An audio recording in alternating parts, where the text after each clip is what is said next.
urban disparities exposed in HSC results.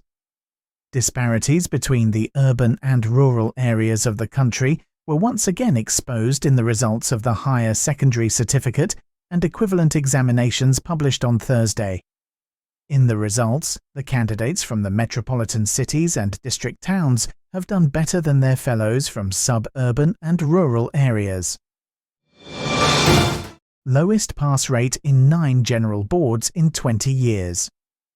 The pass rate in higher secondary certificate examinations under 9 general boards this year is the lowest after 2005. The combined pass rate in HSC and equivalent examinations under all 11 boards this year also declined by about 20% compared with that in the past year, according to the results published on Thursday. 41 PC seats at higher EDN to remain vacant.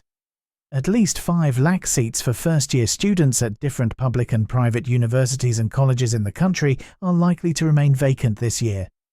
There are about 12,41,059 seats for students, but 7,26,960 examinees pass the higher secondary certificate and equivalent examinations this year.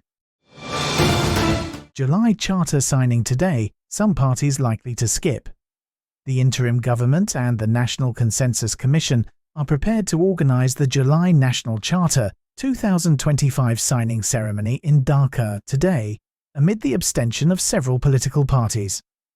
2 of the major political parties, the Bangladesh Jamaat-e-Islami and the National Citizen Party, until Thursday evening did not confirm their endorsement of the Charter, while 4 left-leaning parties said that they would not sign the Charter. Chattogram EPZ factory fire brought under control on Friday morning. The devastating fire that broke out at a factory in the Chattogram export processing zone was brought under control after 17 hours of frantic efforts, the fire service said on Friday morning.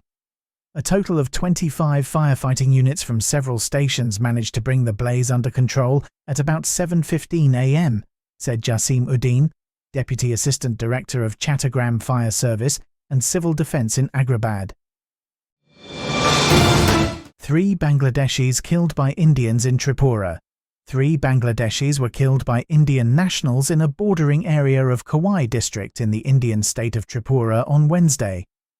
The deceased are Pandit Maya, 45, of Basula village, Jewel Maya, 32, of Alinagar village, and Sajal Maya, 20, of Kavilashpur village, all under the Gazipur Union Council of Chunarugat Upazila in Habiganj district. July atrocities, prosecution ends arguments. The prosecution of the International Crimes Tribunal on Thursday concluded its 5-day arguments in a crimes against humanity case in connection with the atrocities during the July uprising in 2024, seeking death sentences for absconding deposed Prime Minister Sheikh Hasina and her former Home Minister Asaduzzaman Khan. MPO teachers announce hunger strike from today. Teachers and employees under the government's monthly pay order system on Thursday announced an indefinite hunger strike from 2 p.m. today if their demands to hike their pay were not fulfilled by the time. Their demands include allocation of 20% of their basic pay in house rent allowance, 1,500 taka as medical allowance, and an increase in the festival allowance for employees from the current 50% to 75%. Government cuts borrowing from banks. Government borrowing from the banking system declined by 426 crore taka during July to September of the 2025-26 fiscal year, reflecting the government's cautious approach to managing inflation and borrowing costs. According to Bangladesh bank data, the government borrowed 4,468 crore taka from the central bank during the first quarter, but repaid 4,895 crore taka, resulting in negative net borrowing of 426 crore taka from the banking system. Rubel elected Vice Chair of Citibank. Citibank plc Director Rubel Aziz has been elected Vice Chairman of the bank, said a press release. The decision was taken during the bank's board meeting held recently. He is currently chairman of the bank's executive committee.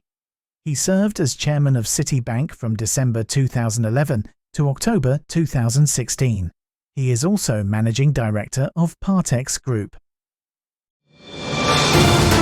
Safety risks persist at unlicensed, unaffiliated RMG units. Fire safety concerns persists as hundreds of ready-made garment factories across Bangladesh continue operating without government licenses or trade body affiliation, exposing thousands of workers to life-threatening hazards.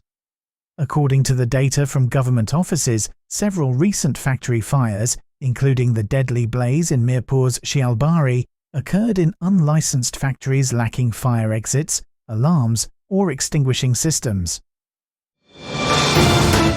Nepal to import jute from Bangladesh. Nepal Ambassador Ghanshyam Bhandari met Commerce Advisor Ski Bashir Uddin at the latter's office at Bangladesh Secretariat on Thursday. During the meeting, both sides discussed in detail the expansion of bilateral trade. Bangladesh to host Women's Kabaddi World Cup. Bangladesh will host the IKF Women's Kabaddi World Cup 2025 at the Shahid Suhrawadi National Indoor Stadium in Dhaka from November 15th to 25th, as the Bangladesh Kabaddi Federation made the announcement during a press conference at the Bangladesh Olympic Association Auditorium on Thursday. Mahidul gets maiden one-day international call-up.